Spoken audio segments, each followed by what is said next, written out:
Hi, hello, and welcome you all, Makkal. So, welcome back again to our channel. So, first of all, join another Gromanandri and class number 4 for idioms and phrases.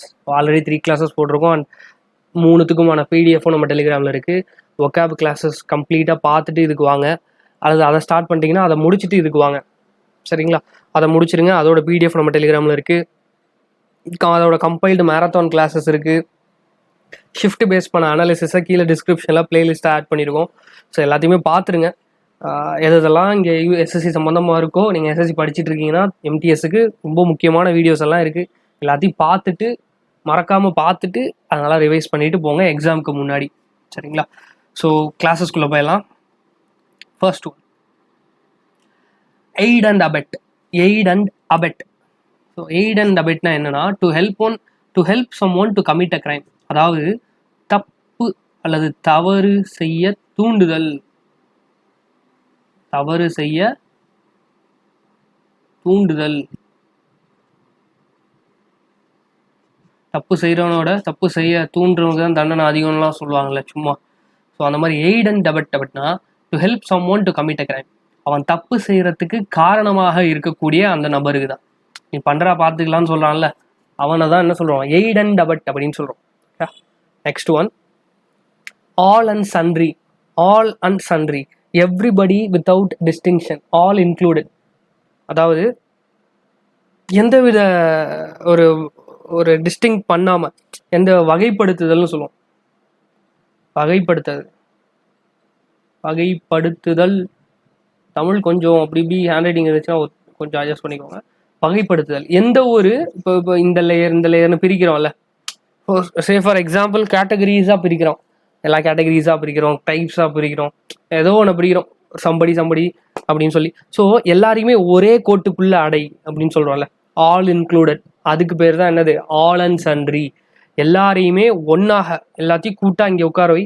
எதுக்கு last 3 ரோவை தனியாக உட்கார வச்சிருக்க, இவங்க last ரோவை தனியாக உட்கார வச்சிருக்க, அல்லது இவனையா தனியாக உட்கார வச்சிருக்க, எல்லாத்தையும் சேர்த்து ஒரே குரூப்பில் போடு அப்படின்னு சொல்கிறோம்ல, அதுக்கு பேர் ஆல் அண்ட் சன்ட்ரி. ஓகேவா? Next one, all moonshine. All moonshine அதாவது ஃபார் ஃப்ரம் ரியாலிட்டி, அல்லது ரியாலிட்டிக்கும் இதுக்கும் சம்மந்தமே ஞாபகம் வச்சுக்கிறது. ஞாபகம் வச்சுக்க, நிலவு வெளிச்சம்னு. நிலவுன்றது நம்மளுக்கு ரொம்ப தூரம், ஃபார் தூரம். ஸோ ஃபார் ஃப்ரம் ரியாலிட்டி, நமக்கும் அதுக்கும் ரொம்ப தூரம் ஞாபகம் வச்சுங்க. அல்லது கான்காக்டட் அல்லது நான்சென்ஸ்.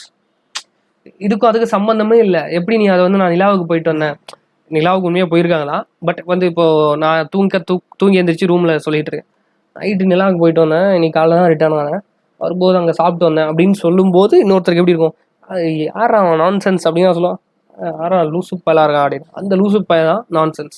ஸோ ஃபார் ஃப்ரம் ரியாலிட்டியாக அதை பேச முடியாது. ஸோ ஆல் மூன்ஷைன் அப்படின்னா ஃபார் ஃப்ரம் ரியாலிட்டி அல்லது கான்காக்டட் அல்லது நான்சென்ஸ்.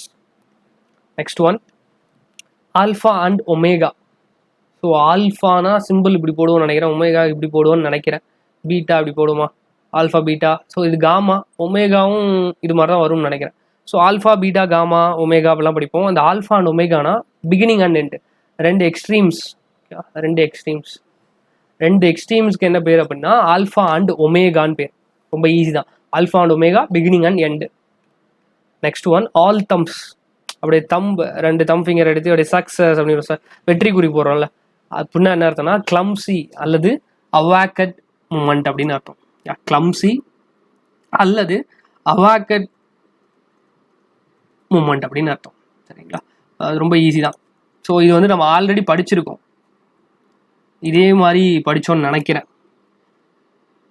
அது ரொம்ப கஷ்டமாக இருக்கக்கூடிய ஒரு சூழ்நிலையை வச்சுக்கலாம்.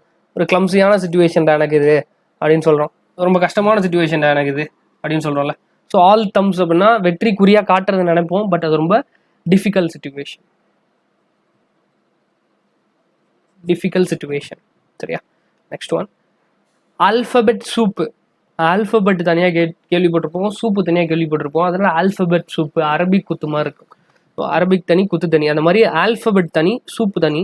பட் ஆல்ஃபபெட்டையும் சூப்பையும் கலந்துருக்காங்க. என்ன அப்படின்னா ஒரு மெட்டாஃபர், ஒரு கம்பேரிஷனுக்காக, for abundance of abbreviations and ஆக்ரோனிம்ஸ்.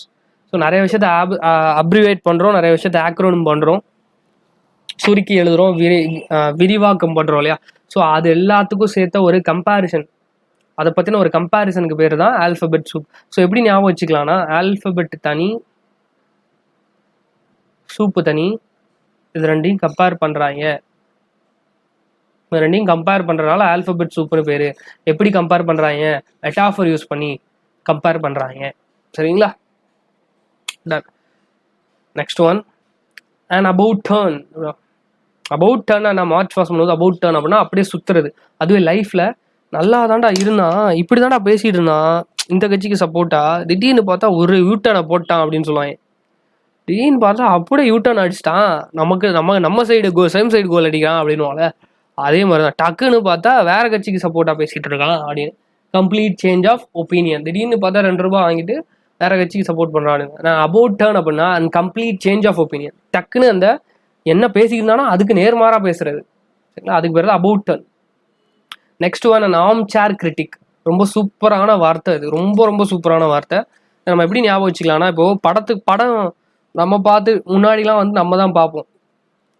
அப்புறம் சன் டிவியில் வந்து 10 மணிக்கு 9 வரைக்கும் அந்த டாப் 10 மூவிஸ் பார்ப்போம். ஸோ இதை பார்த்துட்டு இதில் ஃபஸ்ட்டு செகண்ட் பார்த்துட்டு தியேட்டர் போய் பார்த்துட்டு வந்துடும். அவ்வளோதான், சிம்பிள். ஸோ இப்போ வந்து ரிவ்யூஸ் அப்படின்னு சொல்லிட்டு வந்துருச்சுல. ஸோ ரிவ்யூன்னு வந்ததுக்கப்புறம் வந்து கண்ட மணிக்கு ரிவ்யூ பண்ணுறவங்க இருக்காங்க, ப்ரொஃபஷனலாக ரிவ்யூ பண்ணுறவங்க இருக்காங்க. அந்த கண்ட மணிக்கு ரிவ்யூ பண்ணுறவங்க என்னன்னா, மேம்போக்காக சொல்லிட்டு போயிடலாம், இதில் வந்து குவாலிட்டி சரியில்லை, இது கேமரா சரியில்லை, இதில் சினிமோட்டோகிராஃபி சரியில்லை, அப்படி டைரக்ஷன் சரியில்லை, இதில் வந்து இந்த டயலாக் டெலிவரி சரியில்லை, டயலாக் சரியில்லை அப்படின்னு சொல்கிறவன் என்ன வேணால் சொல்லலாம். சரிங்களா? அப்போ அந்த ஆர்ம் சேர் கிரிட்டிக், ஒரு சேரில் உட்காந்துக்கிட்டு கிரிட்டிக் சொல்கிறவன் யாருன்னா, வெறும் அட்வைஸ் மட்டும்தான் கொடுப்பான். எதை பேஸ் பண்ணினா, அவனால் அதை பண்ணியிருக்க முடியாது, நாட் ப்ராக்டிஸ். அவனால் அதை பண்ணியிருக்க முடியாது, வெறும் பேஸ்ட் ஆன் தியரி மட்டும்தான் கொடுக்க முடியும். பேஸ்ட் ஆன் தியரி மட்டும்தான் கொடுக்க முடியும். So someone who gives advice based on theory and not practice. An armchair critic அப்படின்னா someone who gives advice based on theory and not practice. அவன் வாயில் உட்காந்துச்சு ஓரமாக உட்காந்துட்டு வாயில் என்ன வேணால் வட சொல்லுவான், இதில் அவனால் எதுவும் முடியாது. அந்த ரிவ்யூ சொல்கிறவன் உண்மையாக படம் எடுத்துருப்பானா? இந்த படமும் எடுத்துக்க மாட்டான், வெறும் படத்தை பார்த்து மட்டுமே குறை மட்டும் சொல்லிக்கிட்டு இருப்பான்ல, அந்த மாதிரி ஆட்களுக்கு பேர் வந்து ஆர்ம்சேர் கிரிட்டிக்னு பேர். ரொம்ப ஈஸியாக புரியும்னு நினைக்கிறேன். புரியுதா புரியலையான்றதை மறக்காமல் கமெண்ட் பாக்ஸில் போட்டுவிடுங்க, அதுதான் எனக்கு ஹெல்ப்ஃபுல்லாக இருக்கும். கரெக்டாக தான் நடத்திக்கிட்டு இருக்கோம் அப்படின்னு. ஸோ நெக்ஸ்ட் வந்து அலைவ் அண்ட் கிக்கிங். அலைவ்னா உயிரோடு இருக்கான். குழந்த ஃபஸ்ட்டு குழந்தை பிறந்துருச்சு அப்படின்னாலும் சரி, குழந்தை வந்து ஒரு கால் அப்படியே உதைக்கிற மாதிரி ஒரு சீன்லாம் வைப்பாங்க. கால் வந்து யாரையோ ஒருத்தர் உதைக்கிற மாதிரி டக்குன்னு அப்படியே குழந்தை அப்படியே கண்ணு திறந்து பார்க்குற மாதிரி, அலைவ் அண்ட் கிக்கிங் அப்படின்னு. அப்படின்னா என்ன, நல்ல கண்டிஷனில் குழந்தை இருக்குது அப்படின்றத இன் குட் ஹெல்த் அப்படின்னு ஞாபகம் வச்சுங்க. ஸோ அலைவ் அண்ட் கிக்கிங், ஒரு குழந்தை ஞாபகம் வச்சுங்க. கண்ணை முழிச்சோடனே அப்படியே கை கால்லாம் ஆடும், கை கால் உதைக்குது, அப்படி கிக் பண்ணும்போது என்ன அர்த்தம், குழந்தை நல்லா தான் இருக்குது, கண் முழிச்சிருச்சு, good condition and good health அப்படின்னு ஞாபகம் வச்சுங்க. சரியா?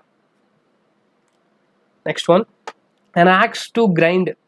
ரொம்ப ரொம்ப ரொம்ப இம்பார்ட்டண்ட், ரொம்ப ரொம்ப ரொம்ப இம்பார்ட்டன்ட். பல வாட்டி ப்ரீவியஸரில் கேட்டிருக்காங்க,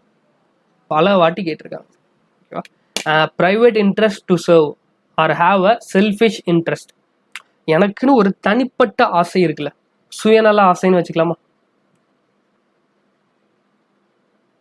சுயநல ஆசை, விருப்பம்,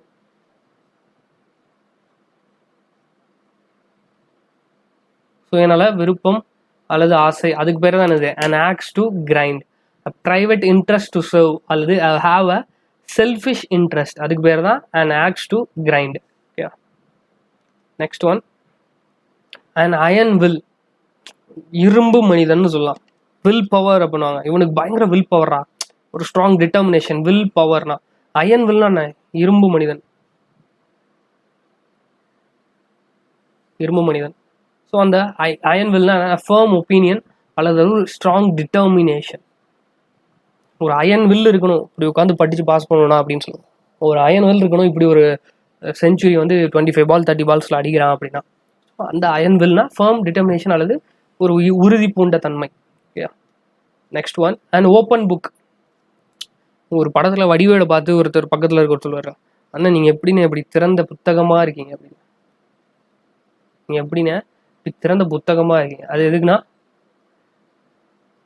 எதையுமே மூடி மறைக்காமல் எல்லாத்தையும் வெளியே சொல்கிற ஆள் திறந்த புத்தகமாக இருக்கிறது. எப்படி ஒரு ஓப்பன் புக்னா யார் வேணால் போய் படிச்சுட்டு போகலாமோ, அந்த மாதிரி ஒரு கேரக்டர் திறந்த புத்தகமாக இருக்குன்னா அவர்கிட்ட எதுவுமே சீக்ரெட் இல்லைன்னு அர்த்தம். அவர் எல்லாத்தையுமே ரிவீல் பண்ணிடுவார், எல்லாத்தையுமே ரிவீல் பண்ணிட்டார், அவன்கிட்ட எதுவுமே சீக்ரெட்ஸ்னே கிடையாது. One about home it is easy know to know everything, எல்லாத்த பற்றி அவரை பற்றி எல்லாமே தெரியும்பா எனக்கு, அவர் ஒரு ஓப்பன் புக் அப்படின்னுவாங்க, திறந்த புத்தகம் யானி அப்படின்னு. ஸோ அதுக்கு பேர் தான் அது one had no held no secrets. அவன்கிட்ட சீக்ரெட்ன்ற வார்த்தை இல்லை, அவன்கிட்ட சீக்ரெட்டே இல்லை அவன்கிட்ட. Next one apple of one's eye. Apple of one's eye, அவன் கண்ணுக்கு அது ஆப்பிள் போல அப்படின்னா some one very precious or dear, அவனுக்கு மிகவும் பிடித்தமான அல்லது நெருக்கமான, அல்லது நெருக்கமான. ஸோ வந்து நார்மலாக வந்து யாரோ ஒருத்தர் பார்க்குறீங்க, பேசுகிறீங்க, பழகுறீங்க, ஸோ அவங்கள ரொம்ப பிடிச்சிருக்குமா, she is my apple of one's eye அப்படின்னா எனக்கு ரொம்ப ஸ்பெஷலான ஒருத்தவங்க அவங்க, எனக்கு ரொம்ப நெருக்கமான ஒருத்தவங்க அவங்க, வெரி ப்ரீஷியஸ், எனக்கு கிடைச்சதுக்கே ரொம்ப கொடுத்து வச்சிருக்கணும் அப்படிப்பட்ட ஒரு ஆள். அப்படிப்பட்ட ஒரு ஆள்லாம் என்ன நீங்கள் சொல்லலாம், ஆப்பிள் ஆஃப் ஒன் சைன்னு சொல்லலாம். Next one apples and oranges. எப்படி வந்து ஆல்ஃபா அண்ட் ஒமேகான்னு பார்த்தீங்களோ பிகினிங் அண்ட் எண்ட், இங்கே வந்து apples and oranges two unlike things or people. ஏன்னா இது ரெண்டும் நேர் எதிர், சரிங்களா. ஆப்பிள் வேற ஆரஞ்சு வேற தானே, ரெண்டுமே கேட்டகரி, ரெண்டுமே ஃப்ரூட்டாக இருந்தாலும் ஸோ ரெண்டு வெவ்வேறு பழங்கள் இல்லையா, டூ டிஃப்ரெண்ட். ஸோ டூ டிஃப்ரெண்ட்டாக இருக்குன்னு ஞாபகம் வச்சுக்கோங்க, ரெண்டு வித்தியாசமாக இருக்கிறத சேர்க்கிறோம், ஆப்பிளையும் ஆரஞ்சு சேர்க்குறோம். இப்போ எப்படி இருக்கும், ரெண்டு வித்தியாசமான டூ அன்லைக், ரெண்டுமே வேற வேற திங்ஸ் ஆர் பீப்புள் இருக்கிறதுக்கு பேர் என்னது, ஆப்பிள்ஸ் அண்ட் ஆரஞ்சஸ்ன்னு பேர். ஓகேவா. இந்த last and final one as daft as a brush.